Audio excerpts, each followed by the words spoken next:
Pregnant and hungry, she waited silently for the leftovers of a dinner that would never be hers. But when a powerful man looked at her for the first time, something changed in the air. Her refusal to accept handouts revealed a secret buried in that stranger's past. That night, a simple gesture would begin a plot full of lies, redemption, and surprising discoveries. If this story interested you, don't forget to subscribe to our channel and tell us which city you're watching from. We'll continue.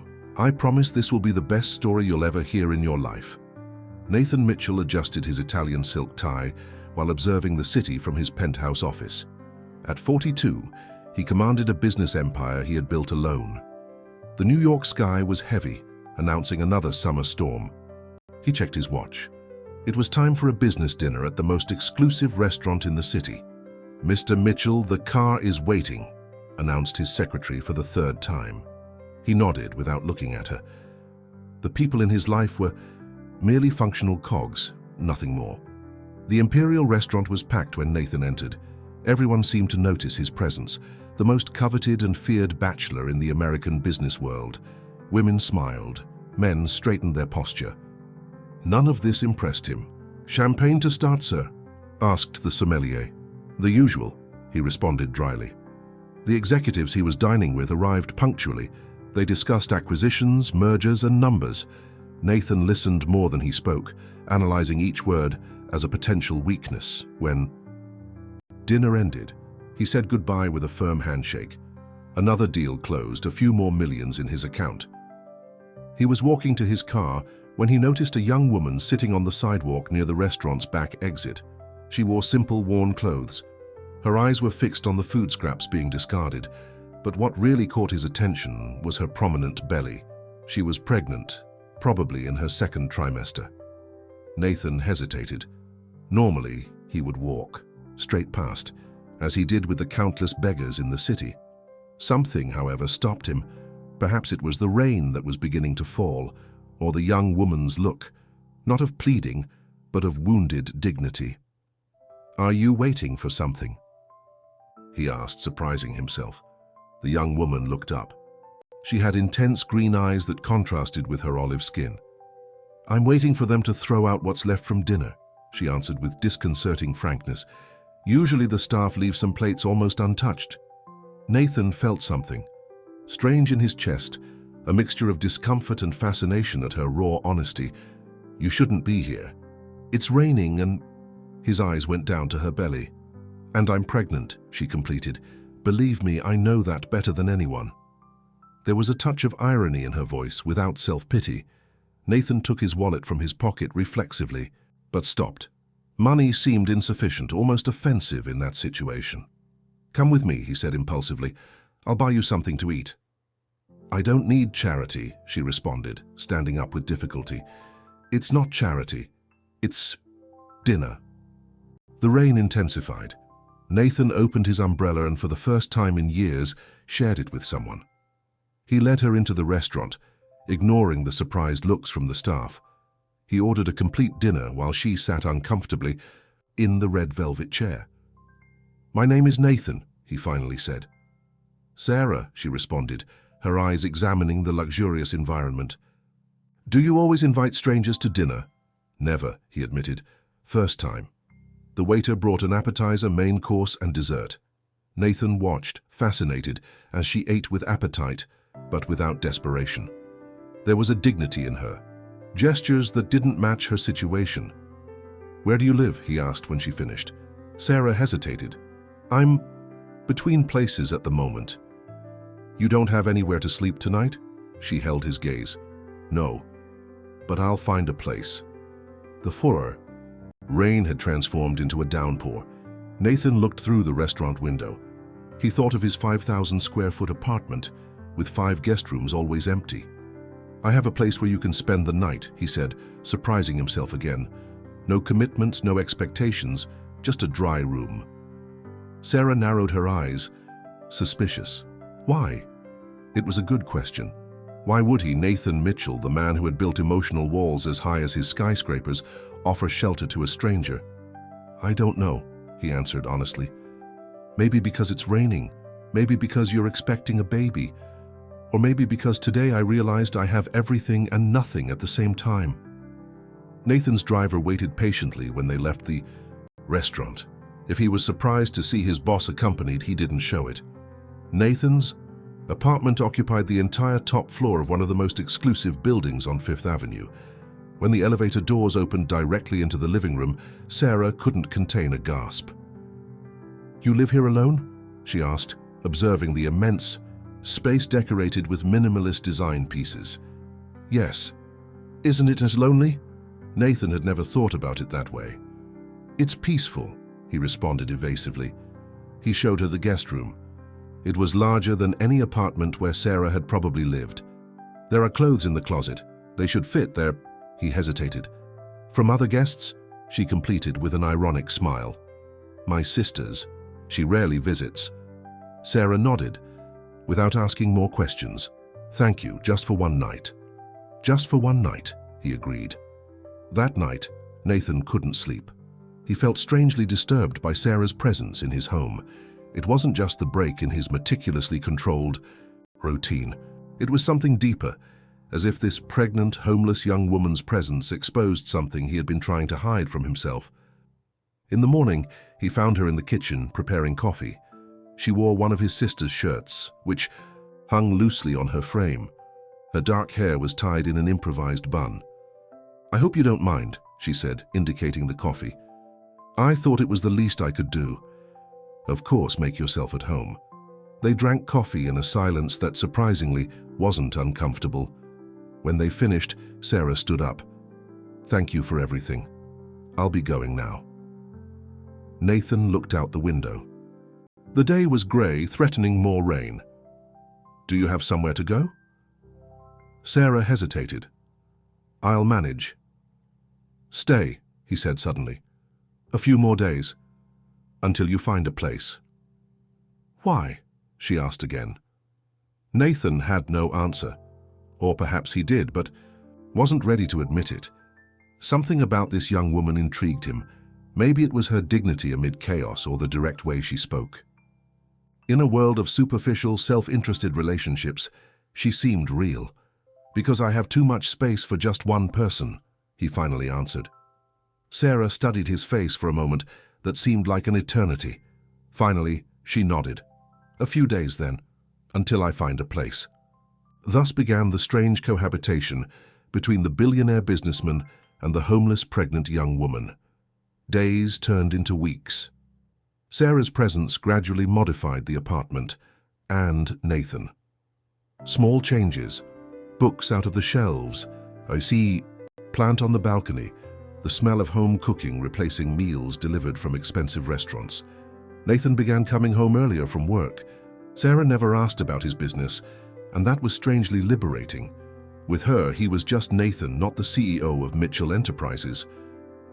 One night, he found her sleeping on the living room sofa, a book fallen in her lap. He observed her for a moment, the serene face, the belly that grew each day. He felt an inexplicable impulse to protect her. He gently woke her. "Come on, you need to rest in bed." Half asleep, she held his hand. It was a simple touch, but it sent an electric current through Nathan's body. That touch contained more truth than any relationship he'd had in recent years. The months passed, and Sarah's presence completely transformed Nathan's life. His apartment, previously impeccably organized and cold like an art gallery, now had life. The young woman had brought color to the white walls, literally when she convinced Nathan to allow her to paint a mural in the baby's room, a room he had never imagined existing in his home. "Are you sure you don't mind this?" asked Sarah, watching him as he analyzed contracts in his home office one Sunday night. "Your life has completely changed since I arrived." Nathan looked up from the documents. He realized that for the first time in years he didn't feel alone at home even when he was working. "Changed for the better," he responded sincerely. "Before I had a house, now I have a home." Sarah's smile lit up the room. In recent months she had flourished. The frightened and suspicious young woman had given way to a confident woman. She had started an online design course, revealing a talent that Nathan encouraged. The mystery about her past, however, remained. "You never talk about the baby's father," Nathan commented one night. as they dined on the balcony. Sarah's face immediately closed. There's not much to say. He's not in the picture. Does he know about the pregnancy? He knew, she responded dryly. He decided it wasn't his problem. Nathan felt an inexplicable anger toward this unknown man. How could anyone abandon Sarah? She who brought light to any environment she entered. The baby deserves a father, he said, surprised by his own words. Sarah stared at him for a long time as if trying to decipher a puzzle. Yes, she does, but not just any father. Someone who really cares. The moment was interrupted by the phone. It was Jessica, Nathan's younger sister, calling from abroad. I'm coming back to the States next month, she announced. I need to meet this girl who's living with... How I've never seen you so different. Different, it was true, his employees had noticed. Even business partners commented on how Nathan Mitchell seemed less cold, more accessible, as if a long closed door had been slightly opened. The following week, during a routine checkup, Sarah felt ill. The doctor, visibly concerned, ordered additional tests. Mr. Mitchell, may I speak with you privately? Asked the doctor after analyzing the results. In the hospital corridor, away from Sarah's ears, the doctor was direct. The pregnancy is much more advanced than she initially informed. From the fetus's development, we're talking about 32 weeks, not 24 as was on the record. That's impossible, argued Nathan. She's been with me for only 4 months and wasn't so... Some women don't show as much, explained the doctor. And if she was malnourished when you met, that could have masked the development. What's important now is that we need to monitor closely. Her blood pressure is elevated. There's a risk of preeclampsia. Nathan felt the world spin. There was something Sarah wasn't telling him. Why lie about the pregnancy timeline? What else was she hiding? When they returned to the apartment, Sarah noticed his uneasiness. What did the doctor tell you? She asked directly. That you're 32 weeks along, not 24. Sarah paled. I didn't know for sure. I never had proper medical monitoring before meeting you. It seemed like a reasonable explanation, but Nathan felt there was more. Years of negotiating with cunning people had sharpened his perception. Sarah was omitting something. 3 weeks later, everything changed. Sarah went into premature labor. Nathan rushed her to the hospital, where she was immediately taken to the delivery room. He remained by her side, holding her hand during the contractions of pain. You don't have to stay, she groaned between contractions. I'm not going anywhere, he responded firmly. After 6 intense hours, the baby's cry echoed through the room. It's a girl, announced the obstetrician, handing the baby to Sarah's arms. Nathan observed the scene, emotional in a way he had never imagined possible. Sarah, cried, hugging her daughter against her chest. When she finally looked up at him, there was so much love and gratitude in her eyes that Nathan felt something break inside him, the last barriers protecting his heart. It was when the nurse was cleaning the newborn that Nathan noticed. On the baby's right thigh, a birthmark in the shape of a half moon, identical to the one his sister Jessica had, identical to the one his mother had. The world seemed to slow down. That mark was characteristic of his maternal family. His grandmother had it, his mother had it, Jessica had it. How was it possible that Sarah's daughter had exactly the same mark? Nathan, is everything okay? Asked Sarah, noticing his stunned expression. The mark. On her leg. Sarah looked at the mark and then at Nathan, confused. What about it? My family. We all have that mark. My sister, my mother, my grandmother.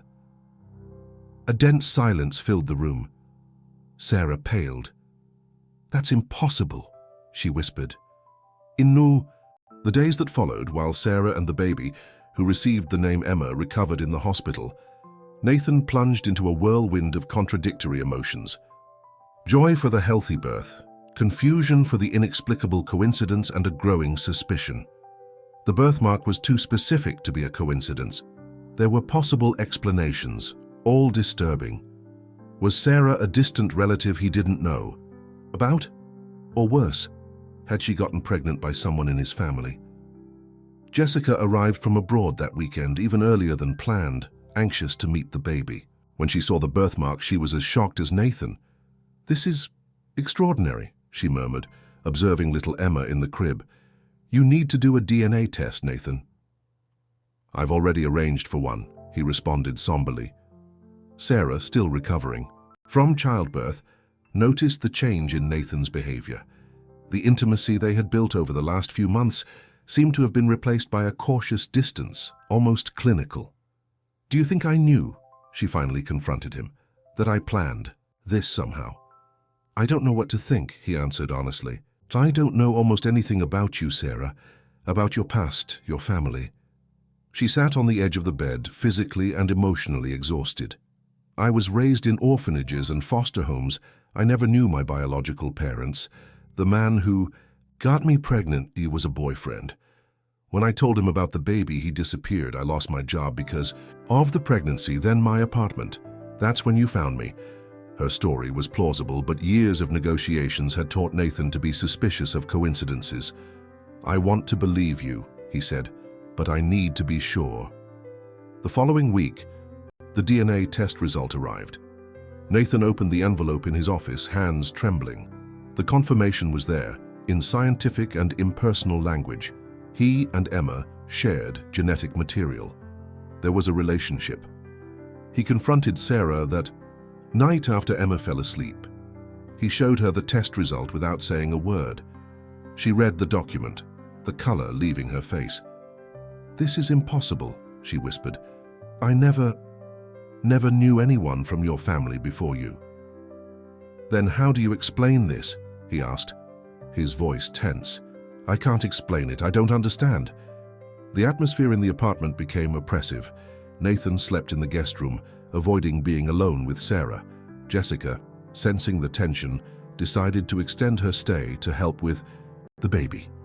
It was Jessica who had the idea to investigate Sarah's past more deeply.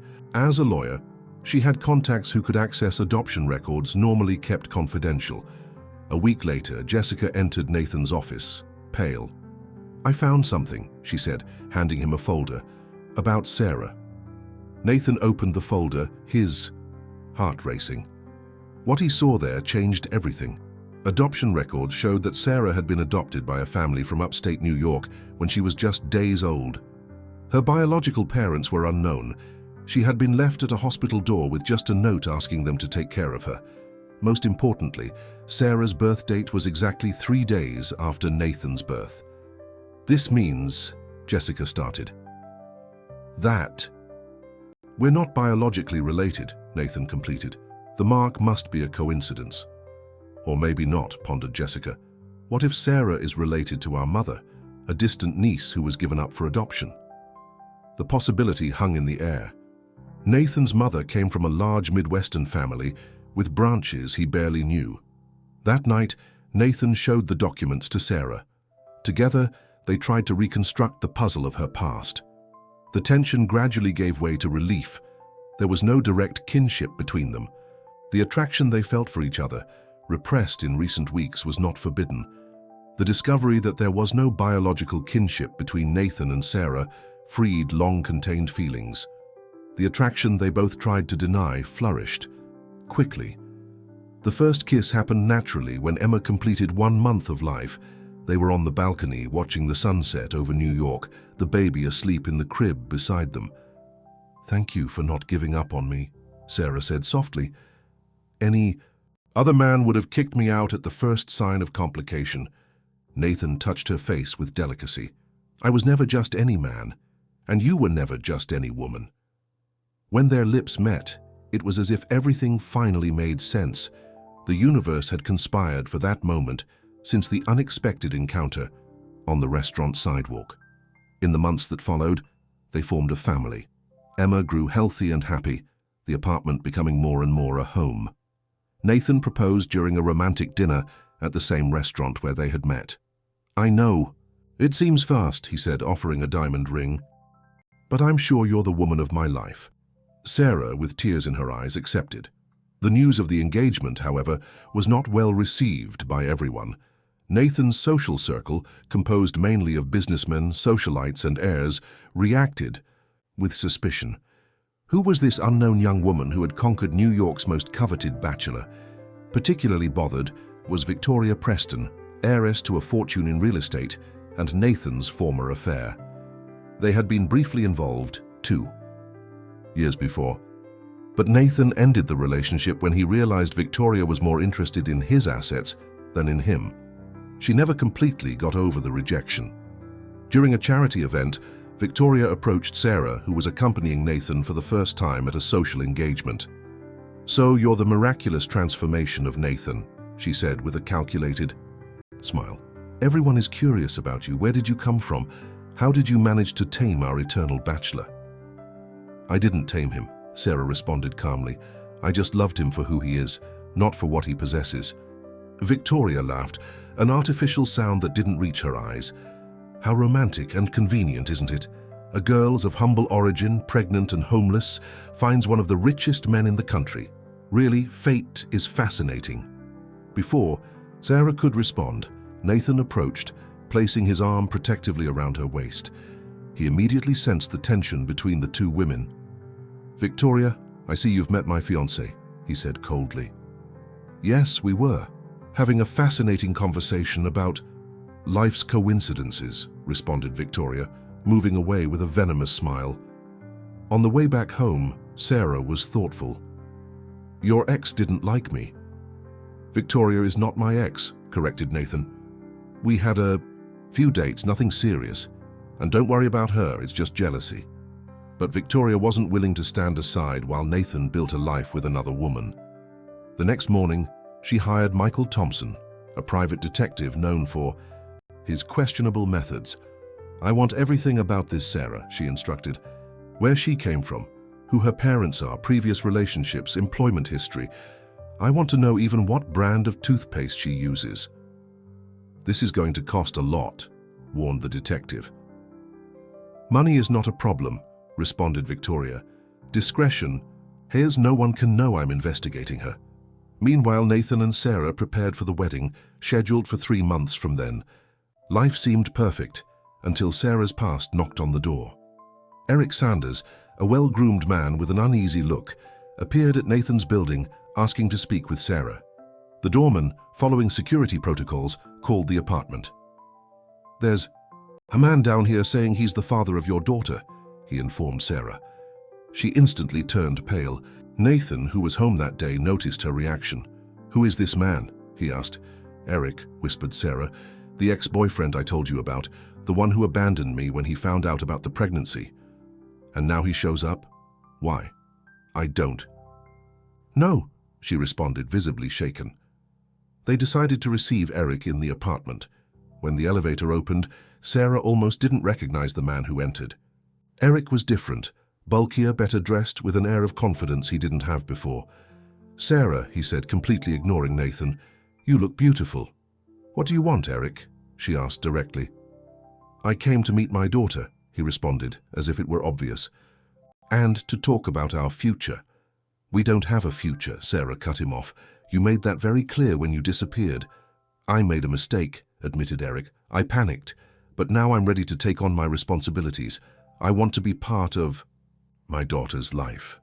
Nathan, who was observing the scene with growing irritation, intervened.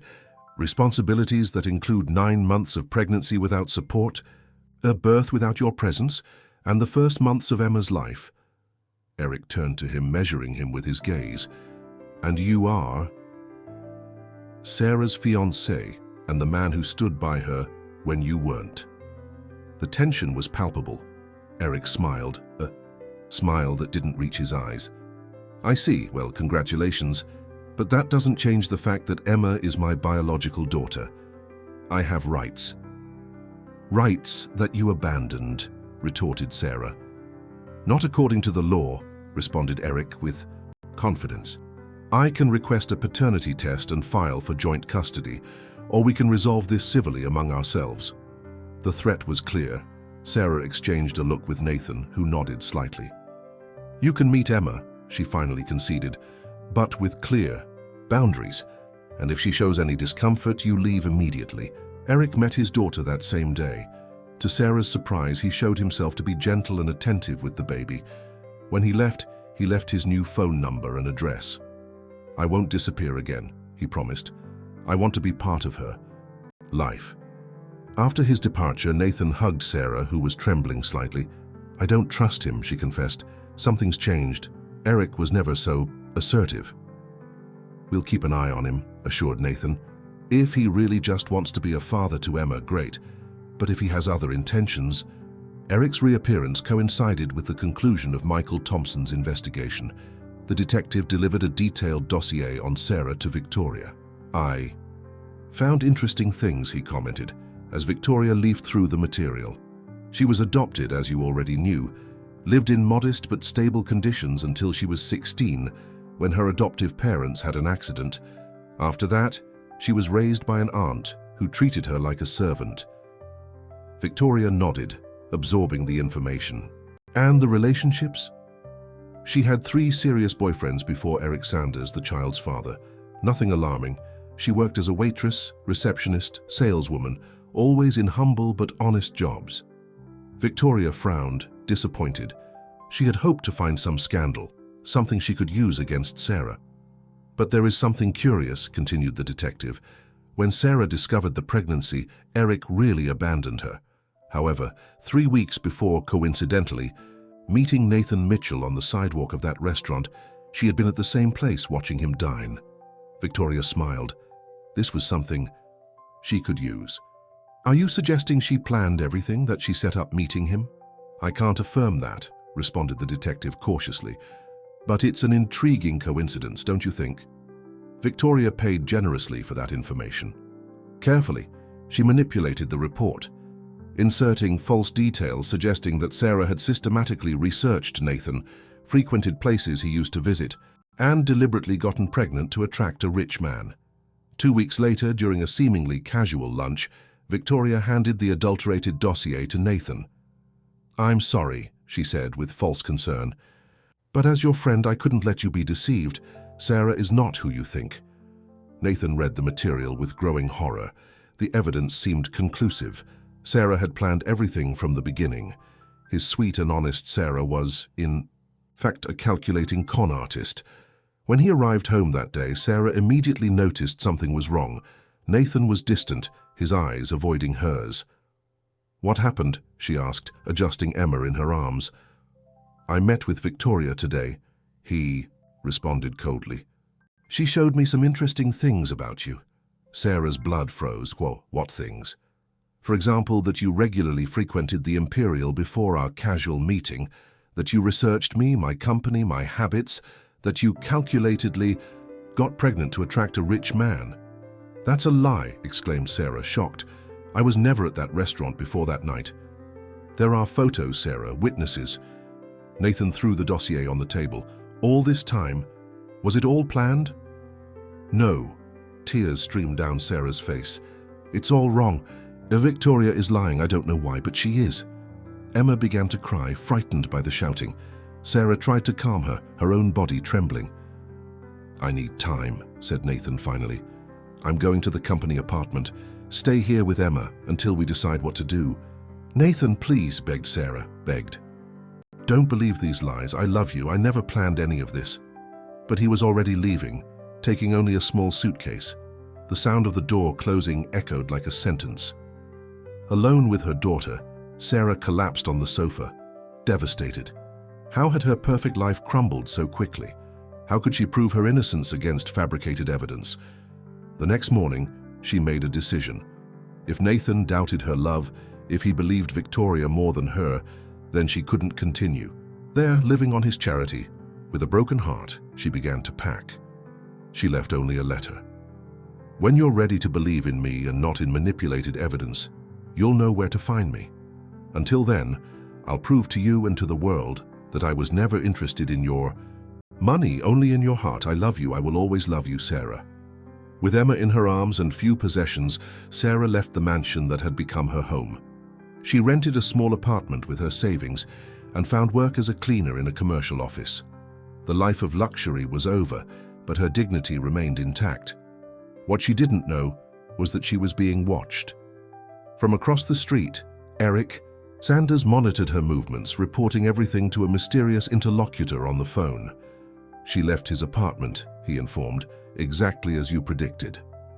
Excellent, responded Victoria on the other end of the line. Keep monitoring. Her? We need to be sure she won't attempt reconciliation. 2 weeks passed since Sarah had left Nathan's mansion. For him, each day seemed like an eternity. The apartment, once so alive, had returned to being just walls and expensive furniture. The silence was deafening. There was no more Emma's crying. The lullabies Sarah sang, the sound of pots in the kitchen. Jessica visited her brother, concerned about his state. She found him in the office, staring fixedly at a photograph of Sarah and Emma. You don't look good, she observed. I'm great, Nathan responded dryly. Sure, that's why you have huge dark circles and probably haven't changed clothes in days, Nathan sighed, running his hand over his poorly shaven face. I can't stop thinking about them. Then why don't you go get them? I've never seen you as happy as you were with Sarah and Emma. What if it's all a lie? If Victoria is right? Jessica picked up the dossier on the table and leafed through it with a critical eye. Have you considered that Victoria might have manipulated this information? She's always been obsessive about you. The seed of doubt was planted. Nathan had already questioned the report's veracity, but his wounded pride and fear of having been deceived prevented him from investigating further. Now, with a clearer head, he decided to discover the truth on his own. Meanwhile, Sarah faced her own challenges. The small apartment she had managed to rent was simple but clean. She worked as a cleaner during the day, while an elderly neighbor looked after Emma. The nights were dedicated to small design jobs she got through the internet. Life was hard, but she was determined to prove her independence. On a rainy morning, while waiting for the bus to work with Emma, in her arms an elegant woman approached, sheltering under an expensive umbrella. Sarah Evans? Asked the stranger. Sarah nodded, suspicious. The woman smiled, a smile that seemed strangely familiar. My name is Rachel. Rachel Evans, Sarah's. World momentarily stopped. Evans was her surname, inherited from her adoptive parents. What do you want? She asked defensively, pressing Emma against her chest. To talk. I have information that might interest you. Rachel looked at Emma with curiosity.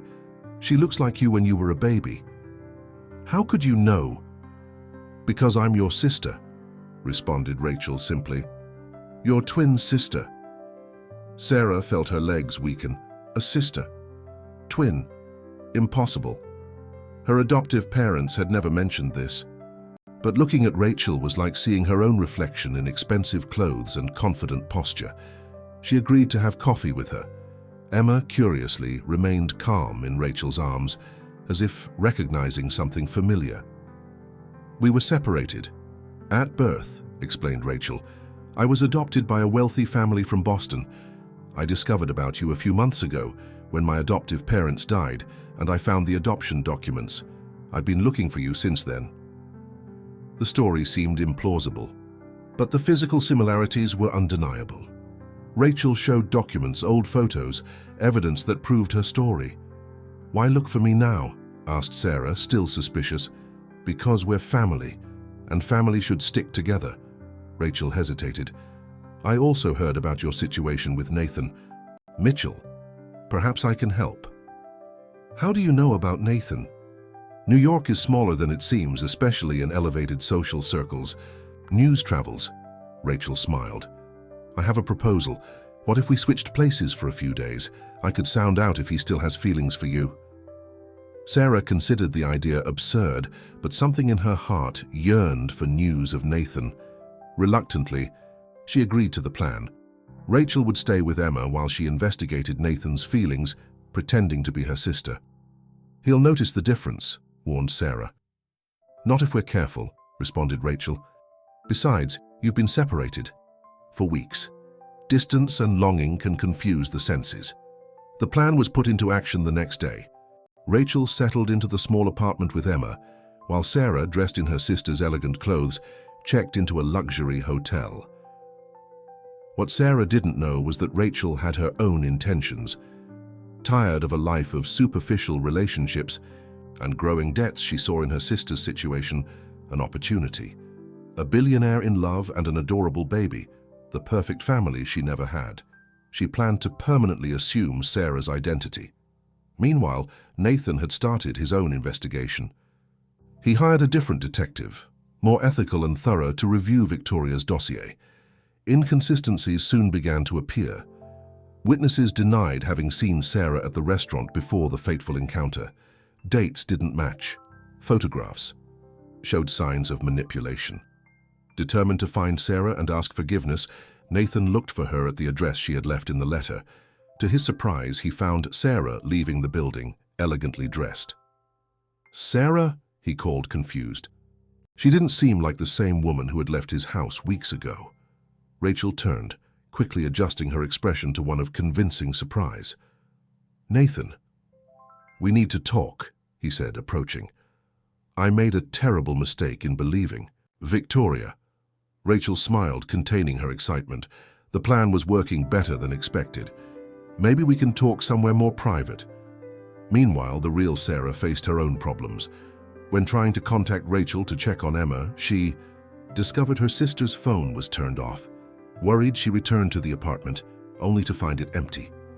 Neither Emma nor Rachel were there. Desperate, Sarah looked for the neighbor who used to help with the baby. "The girl just like you left with the baby a few hours ago," informed the lady. "Said she was going to meet the child's father." Panic took hold of Sarah. Her newly discovered sister had disappeared with her daughter. Had it all been a trap? At that moment, her cell phone rang. It was an unknown number. "Sarah Evans?" asked a male voice.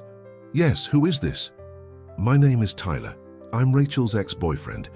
I need to warn you about her. She's not who she claims to be." Sarah's heart froze. Tyler told a disturbing story. Rachel was known for approaching vulnerable people and exploiting their weaknesses. She had a history of small scams and manipulations. "She discovered about you and Nathan." "Mitchell," explained Tyler. "She saw a golden opportunity." Sarah hung up the phone, determined to find her daughter. But where to start? It was then that she received an unexpected message from Eric, Emma's biological father. "I know where your sister took Emma. I'm sending you the address. Be careful, she's not alone." Surprised by Eric's intervention, Sarah followed the indicated address, a luxury hotel in the city center. Upon arriving there, she found Eric waiting in the lobby. "Why are you helping me?" she asked, suspicious. "Because Emma is my daughter too," he responded, "and because I was hired by Victoria Preston to watch you, but this has gone too far." Eric explained that Victoria had orchestrated everything: the fraudulent investigation, his reappearance in Sarah's life, even the casual encounter with Rachel. "She found your twin sister before you did and convinced her to participate. In the plan, she promised money, lots of money." As they went up to the indicated room, Sarah tried to process the magnitude of the conspiracy against her. Her own sister, whom she had just met, had allied with Victoria for money. In the room, they found Rachel cradling Emma, who was crying incessantly. "She won't stop crying," said Rachel, frustrated. "She doesn't recognize me." "Because you're not me," responded Sarah firmly. "Give me back my daughter." Rachel hesitated, evaluating her options. Eric positioned himself strategically near the door, blocking a possible escape. "It was all Victoria's idea," justified Rachel, handing Emma to Sarah. "She sought me out, showed me your photos, explained the situation. She offered $500,000 to take your place." "And you accepted trading your own sister for money?" "I didn't even know I had a sister until Victoria told me, and I was desperate." "I have debts, problem," Rachel began to cry. "But I couldn't go through with the plan. Emma won't stop crying with me, and Nathan, he looks at me and I know he sees someone else." At that moment, the room door opened violently. Victoria entered, followed by two intimidating-looking men, her face contorted with rage at seeing the two sisters together. "You were supposed to—" "Keep Sarah away," she shouted at Eric. "The plan is over, Victoria," he responded. "This went too far." Victoria laughed bitterly. "Nothing is over. I still have control here." One of the men advanced threateningly, but stopped upon hearing a familiar voice. "I disagree." Nathan was at the door, accompanied by two security guards and Jessica. His eyes met Sarah's, the real Sarah, with Emma in her arms, and filled with relief and love. "It's over, Victoria," he said firmly. "I have proof of everything. The falsification of documents, hiring Eric, your involvement with Rachel. Everything." Victoria paled. "You can't prove anything." "Actually, we can," intervened Jessica, showing her cell phone. "I've been recording this conversation since we entered. Complete confessions, in crystal clear audio." Nathan's security guards took control of the situation, escorting Victoria and her henchmen out. The police had already been called. Eric, in exchange for clemency, agreed to testify about his involvement in the scheme. Finally alone, Nathan approached Sarah, touching Emma's face with tenderness. "Forgive me," he whispered, "for doubting you, for not trusting what we built." Sarah, with tears in her eyes, nodded slowly. "We need to rebuild our trust, Nathan. It won't be easy." "I have all the time in the world," he responded. "And this time, we'll do it right." Rachel observed the scene, displaced and embarrassed. Sarah, noticing her discomfort, extended her hand to her sister. "We also have a lot to talk about," she said. "We're family, after all." 6 months later, life had found a new balance. Victoria faced charges for document falsification, blackmail and conspiracy. Eric, fulfilling his part in the judicial agreement, maintained a respectful relationship with Sarah and Nathan, visiting Emma regularly. Rachel, after a period of therapy, began to rebuild her life. She worked at the foundation created by Nathan and Sarah to help single mothers in vulnerable situations. In a simple ceremony in the mansion's garden, Nathan and Sarah renewed their vows. Emma, now almost a year old, watched from Jessica's arms.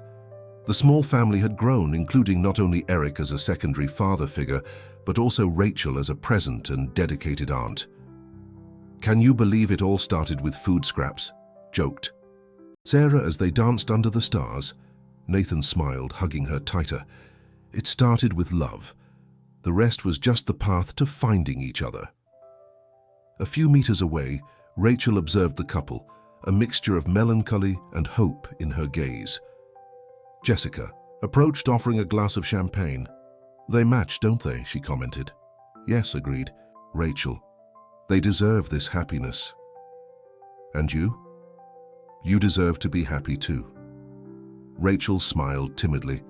It was the first time in a long time that someone genuinely cared about her happiness. Perhaps there was hope for her too. The next day, Nathan surprised Sarah with news. He had bought the Imperial restaurant where everything began. "We're going to transform it," he explained. "Part will remain a high-end restaurant, but the other half will be a space for homeless people to receive dignified meals." Sarah hugged him, emotional. From food scraps to complete meals, a perfect circle. Emma, playing on the carpet nearby, let out a laugh, as if understanding the importance of the moment. The birthmark on her leg, once a source of confusion and anguish, now represented only a symbol of the destiny that had united that unlikely family. Truth had prevailed over lies, love over hatred and envy, and a pregnant young woman who asked for food scraps had transformed the lives of everyone around her, proving that true wealth was in the bonds we build and the second chances we offer. On Sarah's bedside table, a framed photograph showed the complete family. Her, Nathan, Emma, Jessica, Eric, and Rachel. Different paths that crossed, distinct stories that intertwined, forming a rich and complex tapestry called family. "Life is made of unexpected encounters," Sarah used to say, "and it's precisely these encounters that transform us, that make us grow." Nathan, who once lived surrounded by emotional walls, now opened the doors of his heart every day, to his wife, his daughter, his expanded family, and he never felt alone again. The mansion, once cold and impersonal like an art gallery, vibrated with life. A child's laughter echoed through the corridors, sincere conversations filled the nights. Genuine love warmed every room. From an unlikely encounter on a restaurant sidewalk was born a story of redemption, forgiveness, and unconditional love.